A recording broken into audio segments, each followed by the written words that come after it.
At 6, the staffing crisis inside our state prisons continues. So much so, most of them continue to limit visitation hours and outdoor recreation time for inmates. As News 10 NBC investigative reporter Jennifer Lukey shows us, they've also banned religious volunteers for the foreseeable future. They seek out the things related to their faith. Paul Clement was a Catholic chaplain for decades at Groveland Correctional Facility. When he retired, he, Joe Rockstrom, and dozens of others returned often as volunteers. The inmates know that these people are there not for the pay. They get nothing. They're there because they care. They bring in a sense of normal life to the prison. The vast majority are very, very appreciative, know that we bring, as Paul said, a different perspective, something different, maybe a model that, boy, if I get out of here, I'm going to be a better brother, a better friend, a better spouse, a better father, whatever that is. Volunteers used to be able to offer programming and ministry during the week or on the weekends, but then staffing inside the prison became an issue.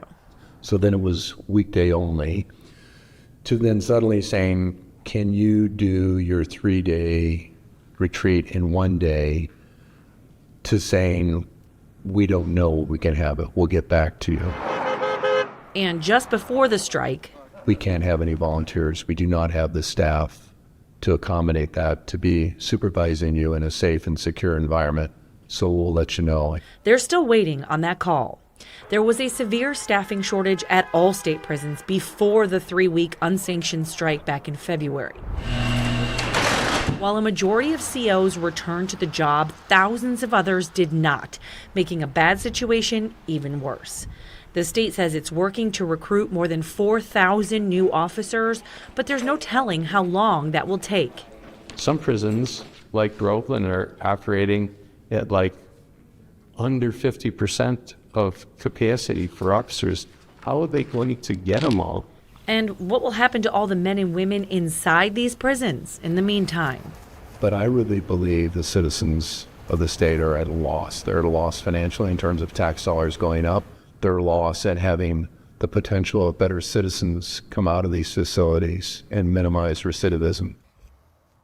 Now, a spokesperson for the Department of Corrections did not answer my questions directly about whether there is some sort of benchmark or a goal as to when volunteers might be allowed back inside. He only said that staffing remains one of the biggest obstacles to fully resuming operations and that each facility will have its own plan to bring programs back online.